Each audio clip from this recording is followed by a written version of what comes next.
Hey, what's up, YouTube? Today I'm going to react to CasualGeographic, the terrifying truth about chimps, but chimpanzees or whatever. But, man, chimps are dangerous fucking animals, bro. Like, they are demons, man, when they are fucking pissed. But, you know, let's get into fucking reaction, man.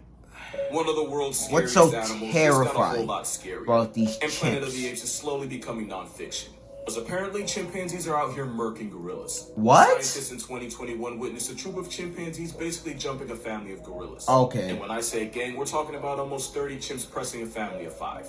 Keep in mind a silverback can weigh up to 400 pounds. It could probably bench press you. Okay, I'm done, bro. I already knew chimpanzees was on, like, bro, different type of time when this girl had a chimp as a pet and the fucking chimp ripped her fucking face off, my nigga. Bro, that's what I knew, bro. And Chimps ain't to nothing witnesses, to the mess silverback with, bro. was eating chimps left and right like they were paper mache. She was on Oprah But and shit. eventually the chimps overwhelmed the bigger silverback and even kidnapped a baby gorilla. They I'm not going to tell you kidnapped exactly a what they baby did, but that family of gorilla? 5 became a party of 4. And it wasn't even the last time. Because later that year, scientists watched the same group of chimpanzees do the same exact thing. Square up with a family of gorillas, kidnapped a baby, and erase its name from the gorilla set. Bro, these niggas are spinning the block, bro. Bro, these niggas... Bro, these chimps are a whole gang, bro. They are spinning a block and taking kids, bro. Bro, what the fuck? Bro, they are spinning the block and kidnapping niggas. Babies and vervet monkeys, and we've even seen them use weapons like spears to do it. But it's one thing to hunt something that weighs like 5 Skittles. Going gorillas is another tier of Black Air Force activity. Which is why I'd rather be locked in a room with a jaguar than a chimp. Because at least a jaguar gonna make it quick. That's exactly right. Chimpanzees have been known to hunt using spears, and the way they do it is not pretty. So what you gotta remember is these sociopaths share about 98% of their DNA with us, and they have more in common with humans than just thumbs. They're part of the special class of animals that can create and use tools, and chimps are probably the best at it. They'll take twigs, stick them in mounds, and literally go fishing for termites. They'll use stones as hammers to crack open nuts, and it's actually a lot harder than it looks. They'll use leaves as sponges to drink water, sticks to steal honey from bees. Some have even been seen making and using stone flakes, which are really close to what early humans used to make back in the day. But yeah, chimps also use spears by breaking off a stick, sharpening one end with their teeth, and then shoving it into the hollow part of a tree trunk. Because they know that's where bush babies sleep. Scientists watched them stab bush babies and force them out of their hiding spot in trees, where they proceeded to tear them apart and eat them alive. So they don't actually yeet the spear the way a lot of people probably thought, but they're definitely too smart for everyone else's good. Also, fun fact, out of all the animals I've talked about, a chimp was probably the closest to ending my entire way of life. But that's a story for another video. Alright, so here's a story of how a chimpanzee nearly ended my entire way of life. Okay. So this was in Senegal, that little country right there. I was visiting for a couple months, and me and some family decided to go to a zoo that, looking back, was way too run down to be called an actual zoo. The only thing separating the chimps from the general public were prison bars that were wide enough to stick your hand through. And before you even think you know, I did not stick my hand into the chimp cage. I was 7, but I wasn't stupid. Now, okay, smart. I was about to say, did he stick his hand out? But no, he didn't. Okay. Before you even think you know, I did not stick my hand into the chimp cage. I was 7, but I wasn't stupid. Now, if you wanted to see stupid, you'd have to look at the people around us. But some of them thought it'd be funny to throw things inside the chimp enclosure. Not to like hurt it, but I guess to scare it. I swear, niggas always trying to scare or taunt the animal. It's like, nigga, bro, do you understand? Like, bro, there's only like you know, a glass or a wall standing like between you two, bro. Without that, you're done. You're dead. Without bro, if that glass breaks or fucking bar comes loose and a fucking animal is able to get out, bro, you're done. You're done. That animal's gonna fuck you up. So I don't know why they keep trying to, bro. Especially when someone started tossing rocks in there. Man, these niggas just, bro. Yeah, let the stupidity marinate. I just remember watching the chimpanzee just sit there and take it. Until the people ran out of rocks. It wasn't until the chimpanzee started picking the rocks up that the people realized just what they did. They just gave an animal with thumbs and no regard for anything human ammo. So yeah, as you'd expect, the chimp started fastballing the stones back at the ground, and all we could do was run and take cover. And I vividly remember crouching behind a bench, and when I got up, a rock flew past not more than 4 inches past my right eye. I was really just bad luck away from either doing this video in glass eye or not doing this video at all. Look, you can say size matters all you want, but 4 inches made a difference that day. This picture might look cute, but it's actually one of the most disturbing things you'll ever see. I'm about to tell you one of the most messed up stories you've never heard of. So this guy, Dr. Kellogg, had the question I'm sure all of us have had at least once. What would happen if you raised a human without teaching it a language or having it around any other humans? Like a nature versus nurture kind of thing. It's one thing to think it, it's another to be on CPS. Oh yeah, I know about this story. watch list.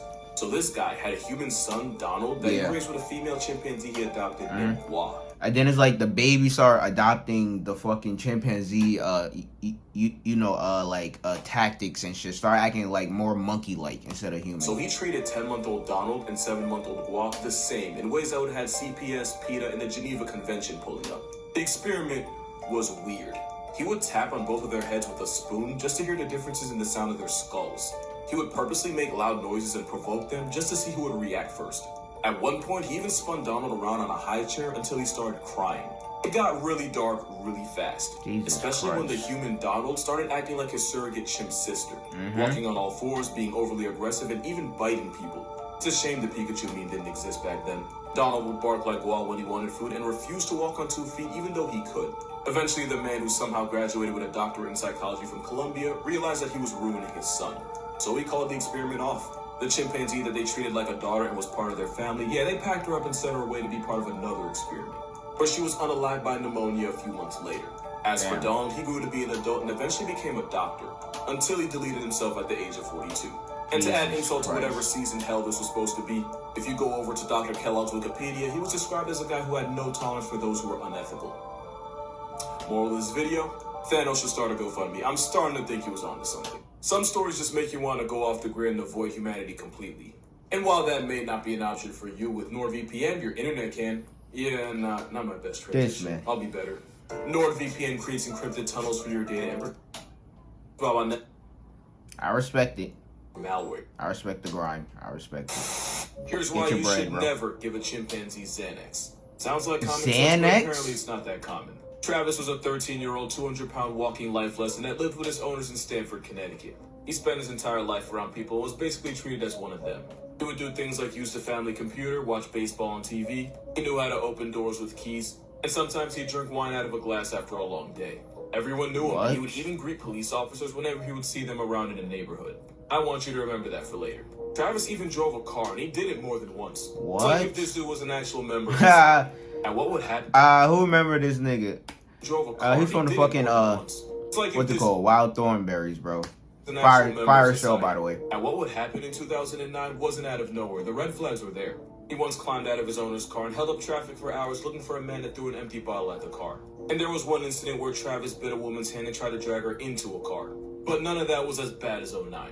I'm not going to make any jokes because this was honestly one of the most traumatizing things I've ever seen. Because one day in 2009, Travis left the house with his owner's keys, and the owner and her friend Charlotte Nash tried to get him back. The only problem was Nash used his Tickle Me Elmo to try to bribe him back into the house. And seeing someone else hold his Elmo pissed Travis all the way off. Travis brutally mauled Nash, tearing out her face and limbs and not even stopping when his owner hit him over the head with a shovel. And as the attack got worse, his owner had no choice but to literally stab him in the back. And a literal butcher knife to the back only made Travis angrier. Eventually, police... Bro, butcher knife is not... Bro, that shit is not like big enough, bro, to fucking kill a chimp, bro. Like, bro, one stab, bro, man, you gotta like repeatedly stab that nigga. Like, poke that nigga up, bro. Like you in fucking London. It took multiple bullets just to get Travis to stand down. Travis limped back to the house, went to his cage, and passed away. The victim survived the attack, but Travis had ripped over 90% of her face off. Like lips, eyes, nose, they were all gone. Now, I am telling you right now, do not Google that if you have a weak stomach. Those pictures personally me up for days when I first saw it.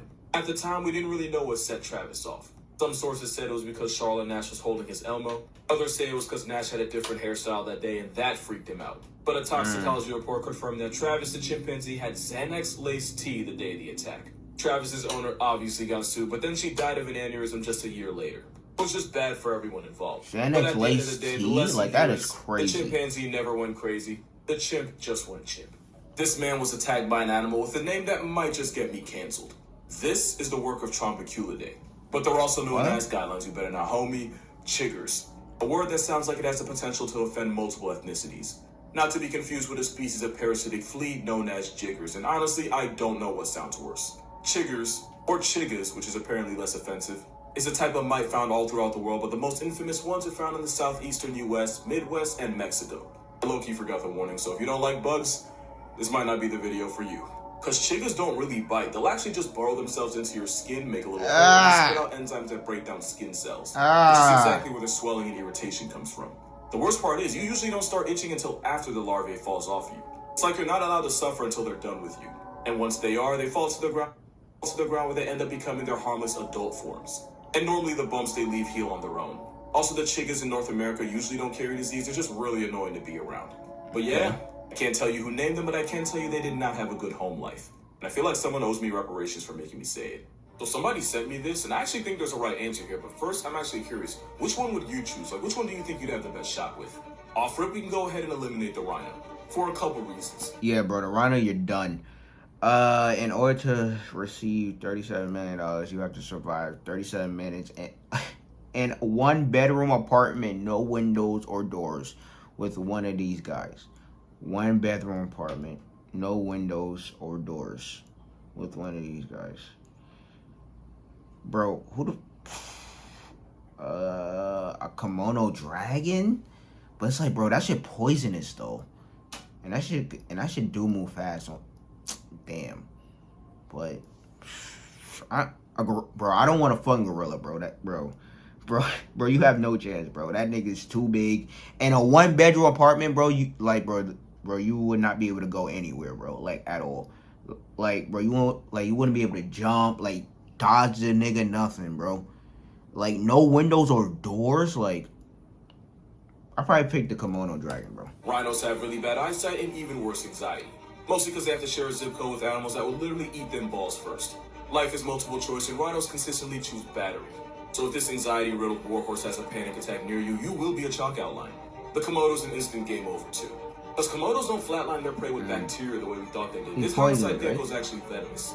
And they've been known to dig out human graves and eat the corpses, so don't think you can't get meal prep too. One bite and it's credits, and there's nowhere in the apartment you can go where this 10-foot leather assault weapon can't get to. Yeah, that's true. Now, the Jaguar is actually an interesting one.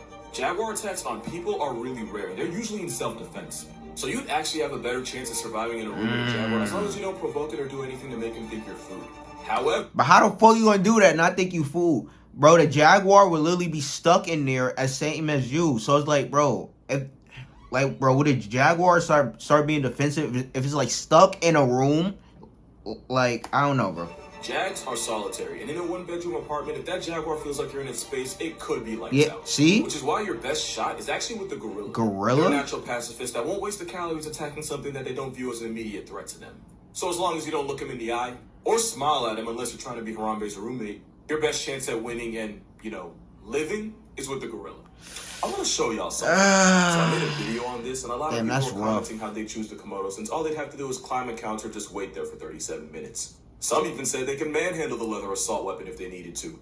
I'm not going to talk about how Komodos can be nearly 10 feet long. I'm not going to mention the fact that young Komodos can climb trees. And I'm certainly not going to acknowledge the fact that out of all the animals here, Komodos are the only ones that will actively eat humans. Nah, I'm not going to talk about any of that. Instead, I'm going to show you this.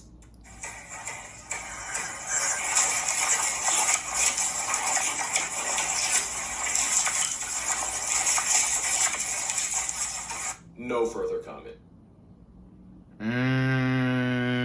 Nah, nigga. Give me a knife. Give me a knife. My chances is low, but there's still a chance. If you could get on this nigga back, this nigga dead, bro. If you get on this kimono dragon back, bro, he's dead. Bro, you have a chance. You have a chance. A gorilla, bro. Bro, I'm sorry, bro. I don't want to face no fucking gorilla, bro. Because, bro, you can't make eye contact or look at the nigga. Or fucking smile at him. Or nothing like that. So it's like, bro, you pretty much like, bro, you pretty much fucked, bro. You pretty much fucked. Like, bro, once you look at the nigga, bro, that nigga might fucking try to attack you, and it's like, bro, bro, he's gonna fuck you up bad. But a kimono dragon, bro, I don't know, man. I don't know. I'm still picking the kimono dragon because, like, bro, that nigga don't got no fucking nigga don't got no hands, bro, so he can't grab me.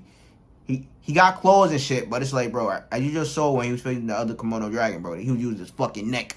So it's like, bro, give me a knife or something, maybe. But if I'm near Dolo, then, bro, you pretty much fuck either way, bro, to be honest with you. But, hey.